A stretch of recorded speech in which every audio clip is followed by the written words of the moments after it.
वासी साहब अस्सलाम वालेकुम। अस्सलाम वालेकुम डॉक्टर साहब, क्या हाल है? अल्लाह का एहसान है। वासी साहब पहले तो ये बयान कीजिएगा कि इस्लामाबाद में हो क्या रहा है इस वक्त? इस्लामाबाद का ये कि जो शहर है उनको ये गवर्नमेंट एहसास किया जा रहा है और हर कोई शख्स या कोई ऐसा इदारा इफ्तिखार और लॉ इनवाय आपने कहा कि ईवान सदर इसमें, बिल्कुल वहीं से फैसले हुए इदारे। तो इसमें अब यानी प्रेसिडेंट मुशर्रफ खुद आप समझते हैं कि जिम्मेदार हैं या उनके जो ऑफिस के लोग हैं उन पे आप इल्जाम डाल रहे हैं? मेरे सदर साहब की अपनी जरूरियात थी जिसकी बिना पर ये क्राइसिस पैदा हुआ है, ये जो बुरहान पैदा हुआ है। इसमें एक तो ये कि इसका तो यहाँ पे सदर साहब बताए कौन जिम्मेदार है। सदर साहब ने तो खुद कबूल किया कि मैंने किया है, ये मैंने रेफरेंस भेजा है, तो फिर हम किसी और को क्या कहें। लेकिन सदर साहब की अपनी जरूरियात आप कह रहे हैं, लेकिन सदर साहब ने तो ये कहा कि उन पे इल्जामात थे मुख्तलिफ चीफ जस्टिस साहब पे, इसलिए रेफरेंस भेजा गया। जो डॉक्टर साहब इल्जामात सामने आए हैं कौम उसे कबूल नहीं कर रही। अच्छा, अब क्या होगा फिर? कौम उसे कबूल नहीं कर रही, अदालतें, क्या आपको लगता है कि फिर एक अदारा खड़ा हो रहा है दूसरे अदारे, ये कहाँ जा रही है फिर सूरत हाल इस वक्त वासी साहब? लेकिन अभी एक सूरत हाल ये है कि ये जो कमांडरों की तरफ से बयान चलवाया गया है ये बिना जरूरत था, और अगर इसकी जरूरत थी तो सदर साहब इसको अपनी कमजोरी का इजहार कर रहे हैं। ये फौज का जो इदारा है वो कौमी इदारा है और कौम इसकी इज्जत करती है, इसकी इताअत करती है, इसकी खिदमत की, और इस इदारे को उन्होंने अपने साथ इन मामलात में घसीटने की कोशिश की है। सदर साहब को ऐसा नहीं करना चाहिए और उनको अवाम की सपोर्ट अपनी दिखानी चाहिए कि अवाम उनके साथ है। ये इस किस्म के बयानात जो है ना, इससे सूरत हाल बिल्कुल बेहतर नहीं होगी। इस किस्म के बयानात अयूब खान ने भी दिलवाए, भुट्टो के दौर में भी आए इस किस्म के बयानात, जियाउल हक के दौर में भी आए, लेकिन इसका कोई फायदा नहीं हुआ और सूरत हाल मजीद खराब हुई और जो अपने नतीजे पर खत्म हुई। वासी साहब, आप हुक्मरान मुस्लिम लीग के एक सीनियर ओहदेदार हैं और आप इस वक्त प्रेसिडेंट मुशर्रफ साहब को जिम्मेदार करार दे रहे हैं इस सूरत हाल का। ये कुछ समझ नहीं आ रही बात। उनके और उनके मुरीद उनके मुशीरों को दे रहा हूँ, इसमें कोई इसका जिम्मेदार नहीं है। इसमें किसी इदारे ने कोई रोल अदा नहीं किया है सिवाय उनके अपने लोगों ने और उनके अपने मुशीरों ने। जी अच्छा, ये बयान कीजिएगा कि आपकी जो हुक्मरान मुस्लिम लीग है इस वक्त, क्या वो मुकम्मल तौर पे सदर मुशर्रफ के साथ खड़ी है या उसमें भी तकसीम है? जैसे आप बात कर रहे हैं इस वक्त, तो आप तो बिल्कुल शेख रशीद अहमद साहब या दुरानी साहब से मुख्तलिफ लबो लहजे के साथ सामने आ रहे हैं। जी डॉक्टर साहब, बात यह है कि शेख रशीद साहब अब क्या जिक्र कर रहे हैं आप, उनका छोड़े, वो तो बेचारे गरीब मिस्कीन लोग हैं, इनकी क्या हैसियत है इन मामलात में। बात यह है कि मुस्लिम लीग को भी नहीं, गरीब मस्कीन वो वजीर रेलवे हैं, सदर के करीब हैं और हुकूमत के नुक्ता नजर की नुमाइंदगी कर रहे हैं और वो डेट्स दे रहे हैं इलेक्शंस की कि इस तारीख को सदर का इलेक्ट की। शेख रशीद साहब इतने वजीर आजम पहले लोगों से हलफ लिया है कि बाहर मेरे अपने वज़राए हैं, लेकिन हलफ होने लगे और इस किस्म तैयार कर गया है इस्लामाबाद में मामला। तो वासी साहब, चौधरी शुजात साहब की क्या पोजीशन है? चौधरी शुजात साहब जो हैं वो किस तरफ खड़े हैं?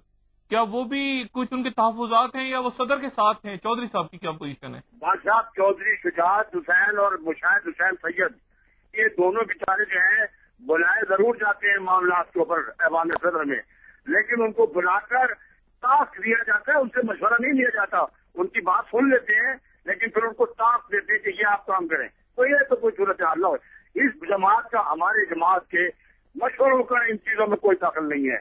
ऐवान सदर के मामलात में कोई हमारी मदाखलत नहीं है, कोई हमारा मशवरा नहीं है और इसी वजह से मैं परेशान हुआ हूँ। क्या पोजीशन है? पीर बगारा साहब जो कह रहे हैं कि इलेक्शन नजर नहीं आते, मार्शल्ला आ रहा है, कोई इमरजेंसी की बात कभी प्राइम मिनिस्टर कर देते हैं, फिर तहदीद आ जाती है, तो पीर साहब पगारा है वो पिछले दिनों, तो क्या इलेक्शन उसी तरह होने जा रहे हैं जैसे शेख रशीद साहब कह रहे हैं?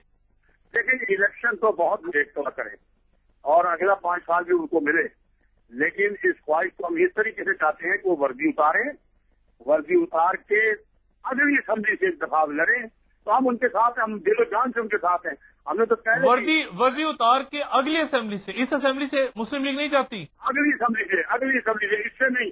और अगर इस असेंबली से इलेक्शन लड़ा تو بڑی تباہی ہوگی. میں آپ کو بتا دوں اس کا اندازہ اس وقت بالکل ایسا ہی ہے جیسے CJ کو جس وقت ڈیل کیا جا رہا تھا نا چیف جسٹس کو, اس وقت انہوں نے نہیں سوچا کہ یہ صورتحال پیدا ہو جائے گی. آج اس الیکشن کو اپنا انتخاب اگر وہ اس اسمبلی سے لڑنے کا فیصلہ کریں گے, یہ فیصلہ بھی ایسا ہی ہوگا جو ریفرنس جیسے بھیجا گیا. تو اس کے بعد جو تباہی ہوئی اس کا اندازہ نہیں تھا. یہ لڑکے دیکھ رہے ہیں الیکشن, تباہی ہو جائے گی بالکل, اور بڑی جلدی اینڈ ہو جائے گا ہر چیز کا. ہم نہیں چاہتے صدر صاحب اس ملک کی جو خدمات انجام دے رہے ہیں اس سے الگ ہو جائے. میں یہ چاہتا ہوں کہ صدر کی اس وقت ضرورت ہے. آپ جو واسی صاحب آپ جو بات کر رہے ہیں, کیا اس کو مسلم لیگ, حکمراں مسلم لیگ کی اکثریت کی زبان سمجھا جائے یا آپ کے ذاتی خیالات سمجھا جائے؟ بالکل اکثریت کی زبان ہے یہ, اور اگر نہیں تو کوئی خفیہ بیلٹ کرا کے دیکھ لے, اپنے ملٹری انٹیلیجنس اور ISI سے پتہ کرا لیں. پارٹی کے اندر یہ سوچ ہے, بول نہیں رہے لوگ جو ہے, میں بول رہا ہوں یا ظفر اللہ جمالی نے بولے تھے, لیکن انہوں نے بھی اپنے ذاتیات کے معاملے کو چھیڑ کر ذاتی معاملات کو معاملہ خراب کر دیا. اگر صدر اس طرح چلتے ہیں جس طرح شیخ رشید صاحب کہہ رہے ہیں, تو پھر کیا آپ کہہ رہے ہیں تباہی آئے, تو تباہی کیا آئے گی پھر؟ یعنی کیا ہوگا؟ آپ لوگ بغاوت کر دیں گے پارٹی میں, کیا کریں گے؟ تباہی یہ کہ لوگ دیکھیں, ان کو ایک تو یہ کہ اس کے لیے ان کو مشورے دیے جا رہے ہیں, کوئی ایمرجنسی لگا دیں, یہ کوئی فراہم کر دیں. اس کے بعد کوئی آئینی معاملات بھی ہیں کہ ایمرجنسی لگنے کے بعد کوئی اسمبلی فریز ہو جاتی ہے, کچھ یہ ہو جاتا ہے. اس قسم کے مشورے دے رہے ہیں. ان کو یہ اندازہ نہیں ہے کہ ایمرجنسی بھٹو نے بھی لگائی تھی, DPR بھی لگایا تھا بھٹو نے, ایوب خان نے بھی لگایا تھا. لیکن جب قوم کروٹ بدلتی ہے, قوم سے زیادہ طاقتور کوئی چیز نہیں ہوا کرتی. عوام نے تختے الٹے ہیں لوگوں کے. واسی صاحب آپ کی طرح پھر باقی لوگ کیوں نہیں بول رہے اس وقت؟ باقی لوگ خاموش ہیں. آپ کے اگر سمجھ نہیں آ رہی ہے تو کوئی بات نہیں ہے. انشاءاللہ تعالی جس طرح چیف جسٹس اکیلے نکلے تھے, اسی طرح میں بھی آج اکیلا آواز اٹھا رہا ہوں. اور مجھے یقین ہے, اور آپ کو یہ بھی ہو سکتا ہے کہ کل ہٹا دیا جائے, مسلم لیگ سے نکال دیا جائے, یہ بھی تو ممکن ہے نا. ایک پیپر آپ کو ملے گا اور آپ کی رکنیت معطل ہو جائے گی مسلم لیگ سے. میری پارٹی میں بالکل یہ سوچ ہے. میری پارٹی اگر اس میں سیاسی کارکن جتنے بھی وہ یہی سوچ رہے ہیں. اور چودھری شجاعت کی سوچ کے متعلق مجھے پتا ہے. چودھری صاحب کے ساتھ جو ہوا ہے وہ آپ کو پتا ہے. چودھری صاحب نے تو چیف جسٹس کے ساتھ معاملات طے کر دیے تھے پہلے دن جا کر, لیکن ابھی وہ ملاقات کر رہے تھے تو باہر سے پتہ لگا ان کا بیٹا ہے چیف جسٹس کے اندر. یہ جو گاڑیاں واڑیاں لے گئے تو جھنڈا ونڈا سب اتار دیا ہے اور سب اب ختم ہو گیا. فوج لگ گئی, باہر وہ سیکورٹی فورسز لگ گئی ہیں, پولیس آ گئی, یہ فلانا ہو گیا. اس پر چودھری صاحب وہاں سے اٹھ کر آ گئے. چودھری صاحب کے تو اپنے ساتھ جو ہو رہا ہے, اب مجھے تو چودھری صاحب پر افسوس ہے بیچارے کے ساتھ جو کچھ ہو رہا ہے. چودھری شجاعت کے اور مشاہد کے ساتھ جو کچھ ہو رہا ہے, سب سے زیادہ تکلیف ہے وہ دونوں ہیں.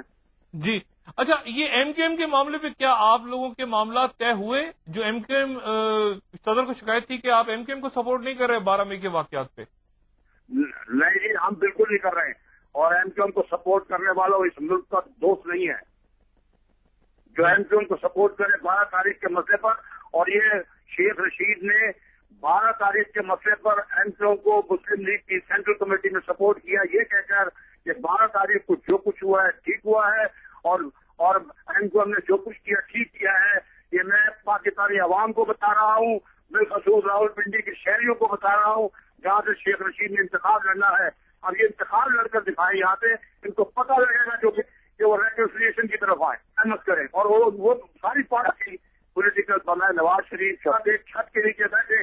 واسطوں میں بار بار MQM کو ذکر آیا. میڈیا اور خصوصاً برطانوی اخبار گارجین نے وہاں کل لگائی ہے. London MQM international secretariat doctor Imran Farooq کے لیے پیغام چھوڑا تھا کہ ان کا موقف بھی جان سکوں اس تازہ صورتحال پہ, لیکن جواب موصول نہیں ہوا.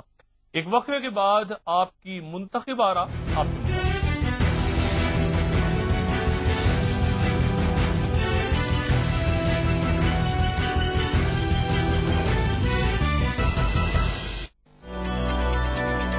ایئر بلو کی پروازیں اسلام آباد مانچسٹر اسلام آباد 1 جون 2007 سے.